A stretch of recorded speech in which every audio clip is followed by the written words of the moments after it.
अस्सलाम वालेकुम नाज़रीन, मैं हूं Wasim Ali. Welcome back to the my channel. नाज़रीन, दो अहम अपडेट्स थी जो आज के इस वीडियो के अंदर आपके साथ शेयर करनी है। एक्चुअली रात को ये न्यूज़ आ गई थी, लेकिन रात को वो मेरा वीलॉग काफ़ी लंबा हो गया था, तो मैंने सोचा इतना लंबा वीलॉग ना हो जाए जिसकी वजह से आप बोर हैं, तो अभी वो दो न्यूज़ लेके आया हूँ। एक तो ये है कि सलमान पार्क के ऑपरेशन के हवाले से, और दूसरी है जी डॉक्टर आरफ ओल्वी के हवाले से, जिन्होंने हामिद मीर को इंटरव्यू दिया है। हालांकि इनके इंटरव्यू के कुछ क्लिप्स जो है वो कल शाम को ही आ गए थे, जिसके अंदर वो ये कह रहे थे कि इमरान खान को मशवरा देता हूँ कि वो इस जो 9 मई के वाक़यात हैं, जो पुरतशद्दुद मुज़ाहिरे थे जिसकी वजह से पाक फ़ौज यानी कि एक इदारे के ऊपर हमला किया गया मुसल्लह जत्थों की जानिब से, तो इसकी मज़म्मत करते हैं। और इससे पहले डॉक्टर आरफ ओल्वी ने तो लास्ट नाइट का है उन्हें इंटरव्यू के अंदर, और उससे पहले जो सुप्रीम कोर्ट है, सुप्रीम कोर्ट भी इमरान को ये कह चुकी है कि हमारी ये दिली ख्वाहिश है कि आप जो है वो इन मुजाहिरों की मज़म्मत कर दें। लेकिन कप्तान ने मज़म्मत करना गवारा नहीं की, और उसके बाद बल्कि मज़म्मत क्या करते, वो बाहर निकले। उन्होंने वहाँ पे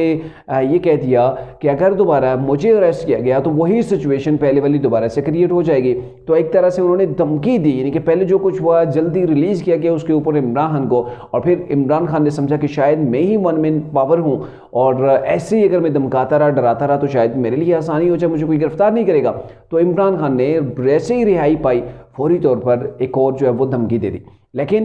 उसके बाद ये जो डॉक्टर आरफ ओल्वी ने कहा है जी कि मैं इमरान को मशवरा देता हूँ उनका कि वो इसके ऊपर जो है वो मज़म्मत करें। अगर इसके ऊपर ज़रा सा गौर किया जाए तो डॉक्टर आरफ ओल्वी ने भी उस तरीके से मज़म्मत नहीं की जिस तरीके से करनी चाहिए। हालांकि वो कह रहे हैं कि उन्होंने जो है वो आर्मी चीफ को, प्राइम मिनिस्टर को लेटर लिखा है, लेटर के अंदर उन्होंने इस चीज़ की मज़म्मत की है। लेकिन जैसे वो सदर पाकिस्तान है, उस जो उनका मनसब है, उस एतबार से जैसे उन्हें जो है वो इसकी पुरतशद्दुद मुज़ाहिरों की मज़म्मत के साथ सख्त अल्फाज में ये कहना चाहिए था कि ये जो लोग हैं इसके भी अंदर मुलव्वस हैं, और जो इसके पीछे हैं, जो मास्टरमाइंड हैं, उनको भी गिरफ्तार होना चाहिए। लेकिन यहाँ पर भी डॉक्टर आरफ ओल्वी ने जो सदर पाकिस्तान ने डंडी मारी है, यकीन जाने उन्होंने डंडी मारी है, और इसलिए मारी गई डंडी, वो जानते हैं कि वो तरीके इंसाफ से हैं, और तरीके इंसाफ के ऊपर यहाँ पे बेन होने का भी खतरा है। ये सारे मामला तरीके इंसाफ की लीडरशिप के अंडर कंट्रोल थे। उन्होंने जानबूझकर लोगों को जो है वो इतना पंप किया कि उन लोग इस हद तक चले गए, और उन्हें किसी ने रोका नहीं, बल्कि मज़ीद उन्हें कहा जाता रहा कि मज़ीद उन्हें इश्तियाल जो है वो दिया जाता रहा ताकि वो मज़ीद तबाही कर सकें। अच्छा, इससे पहले कई बार आपको पता है कि इमरान खान ने कितनी बार इदारों के ऊपर जो है वो चढ़ाई करने की कोशिश की। हर बार वो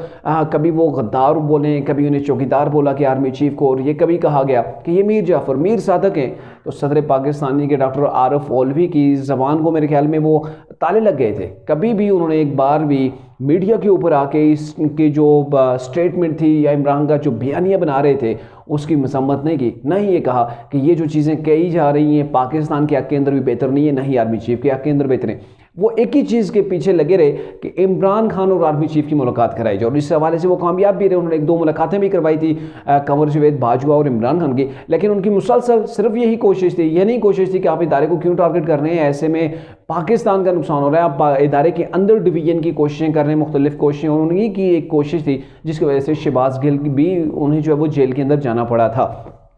तो ये सारी सिचुएशन थी, सारी उनके सामने थी, उनकी आंखों के सामने थी, लेकिन इसके बावजूद भी सदर पाकिस्तान वो काम करते रहे, वो कोशिशें, वो काविशें करते रहे जो इमरान खान उन्हें जो है वो बताते थे, या फिर ज़मान पार से जो डायरेक्शन जाती थी उसी के ऊपर जो है सदर पाकिस्तान लब्बैक कहा करते थे। तो ये सदर पाकिस्तान का मनसब नहीं है। और अभी सिर्फ ढके छुपे अल्फाज के अंदर कि मैं इमरान को कहूँगा कि उन्हें मशवरा देता हूँ कि वो इस चीज़ की मज़म्मत करें, आप सदर पाकिस्तान है, आपको चाहिए था, आप सुप्रीम लीडर हैं पाक आर्मी के, पाक फौज के आप सुप्रीम लीडर हैं, आपको चाहिए था, आपको फ्रंट फुट पे आना चाहिए था, तो सबसे पहले आना चाहिए था। जैसे बाकी दीगर लोगों ने मज़म्मत की, छोटे छोटे लोगों ने भी मज़म्मत की, तो आप तो इतने बड़े हाई मनसब के ऊपर फाइज थे, लेकिन आपने वहाँ पर भी पाकिस्तान के हक़ के बजाय आपने इमरान खान के लिए यहाँ पर डंडी मारी है। पाकिस्तान की तरफ आपने नहीं सोचा है, और ना ही आपने खुल के कहा है कि भाई ये जो कुछ हो रहा है इंतहाई गलत है। इन चीज़ों को, जिन लोगों ने ये कार्रवाई की, उन्हें गिरफ्तार करना चाहिए, और साथ में उन माइंड्स को भी जो इसके पीछे हैं, ताकि दोबारा पाकिस्तान के अंदर ऐसे कोई भी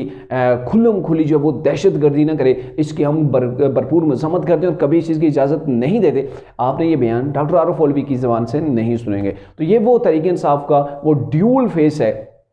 कि ये मजबूरी के आलम है, मतलब अब सदर पाकिस्तान है वो मजबूर है अपने मनसब की वजह से, इस वजह से जो छोटी मोटी मजम्मत वो कर भी देते हैं तो ये सिर्फ इस वजह से कि वो एक मनसब उनके पाँव की बेड़ियाँ बना हुआ है, वो समझते हैं कि इस मनसब के ऊपर इतना तो करना ही पड़ेगा, मजबूरी है। अदरवाइज तहरीक इंसाफ का ड्यूल फेस है, जो बड़ी टॉप की लीडरशिप है, कोई भी आपको मजम्मत करता हुआ नजर नहीं आएगा तब तक जब तक कि लाठी नहीं चलेगी। लाठी को देखकर जैसे फवाद चौधरी ने मजम्मत की ना, कहा कि हम लोग ही नहीं थे, अब इमरान भी कह रहे हैं वो तो हमारे लोग ही नहीं थे। और जो दूसरी न्यूज़ है वो ये है कि ज़मान पार्क के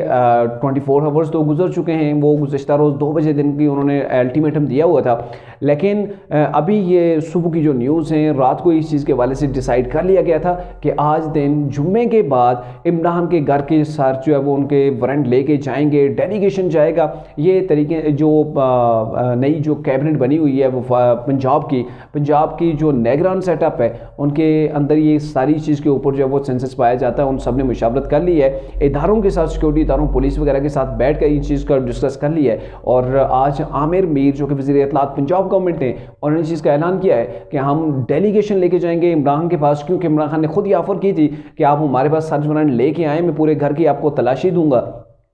तो आज डेलीगेशन जाएगा, लेकिन डेलीगेशन अकेले नहीं जाएगा, उनके साथ 400 से 400 के करीब जो है वो पुलिस एहलकार या सिक्योरिटी एहलकार जाएंगे, क्योंकि वहाँ पे दहशतगर्द मौजूद हैं। और अब जो मीडिया ने दिखाया है, मीडिया को क्योंकि एक्सेस दी गई इमरान के घर के अंदर भी, तो वहाँ पे मीडिया ने दिखाया वहाँ पे तो कोई एक्स्ट्रा लोग नहीं है। और इसी वाले से रात को जो 8 लोग निकले हैं, ज़मान पार से निकले हैं, वो नहर के रास्ते से फरार होने की कोशिश कर रहे थे, पुलिस से उन्हें भी दबोच लिया है। आप कह सकते हैं कि पुलिस की मुकम्मल निगाहें, सिक्योरिटी इदारों की मुकम्मल निगाहें उन लोगों के ऊपर मरकूज़ है, फोकस है, क्योंकि उन्हें गिरफ्तार किया जाएगा तो उसके बाद मज़ीद डेवलपमेंट्स होंगी, नए नाम सामने आएंगे कि कौन कौन ज़मान पार्क के अंदर मौजूद है, कौन उनको ये फैसिलिटी जो प्रोवाइड कर रहा था। तो इसी वाले से उन 8 लोगों को दबोच कर लिया गया है और उनसे जो है वो तफ्तीश जारी है। लेकिन अभी भी ये कहा जा रहा है सिक्योरिटी इदारों की जानब से ज़मान पार्क और उनके मुल्हिका जो घर हैं, वहाँ पे जो इर्द गिर्द जो घर हैं उनके अंदर भी कुछ लोग पाए जा रहे हैं, वहाँ पे मौजूद हैं जो निकलना चाह रहे हैं, स्किप करना चाह रहे हैं, लेकिन हम उन्हें स्किप नहीं करने देंगे, जैसे वो निकलेंगे हम उन्हें उठा लेंगे। तो इसी सिलसिले के अंदर आज ज़मान पार्क के अंदर डेलीगेशन जाएगा और डेलीगेशन के साथ पूरी अथॉरिटी जाएगी और अथॉरिटी को ये मतलब फिर वहाँ पे जो अगर कोई देखेंगे वो तलाशी लेंगे, तो मतलब ये जो तलाशी होगी ये मीडिया के अरकान के सामने होगी, मतलब कैमरों के सामने ये तलाशी होगी, ताकि इमरान खान ये कल ना इल्ज़ाम लगा लें कि जैसे पहले मेरे घर से वो पेट्रोल की बोतलें निकली थी वो भी पुलिस ने आके रखी थी, और अब भी कहीं ऐसा ना हो कि 40 लोगों को लाएँ या 10-20 लोगों को लाएँ और फिर यहाँ से गिरफ्तार करके ले जाएंगे फलां दहशतगर्द हैं, ऐसा नहीं होना चाहिए। तो इसी के ऊपर इन्होंने इस चीज़ की वजाहत दी है कि हम जो है वो कैमरे लेके जाएंगे, तमाम कार्रवाई जो मीडिया के सामने होगी, मीडिया के सामने हम तलाशी लेंगे और मीडिया की तलाशी के सामने जो कुछ निकला फिर वो इमरान को उसके हवाले से भुगतना पड़ेगा। तो अब देखना है कि जुम्मे के बाद क्या इमरान खान आसानी से उन्हें एक्सेस देते हैं या फिर वहाँ पे कोई मजम्मत दिखाएंगे। लेकिन मजम्मत दिखाने को इमरान के पास अभी रहा कुछ नहीं है, क्योंकि वो वर्कर्स जिनको वो बार बार कॉल दे लेते कि आ जाएँ जी, ज़मान पार्क में ख़तरा है, इमरान को अरेस्ट किया जाएगा, तो आज वो कॉल बेशक देने वहाँ पे कोई आने वाला नहीं है, क्योंकि जिन लोगों ने देखा था डंडा वो तो वहाँ से भाग गए हैं, रेड लाइन को वहाँ पे छोड़ के। अब मेरे ख्याल में पूरे के पूरा ज़मान पार्क खाली है, सिर्फ इमरान की सिक्योरिटी वहाँ पे मौजूद है।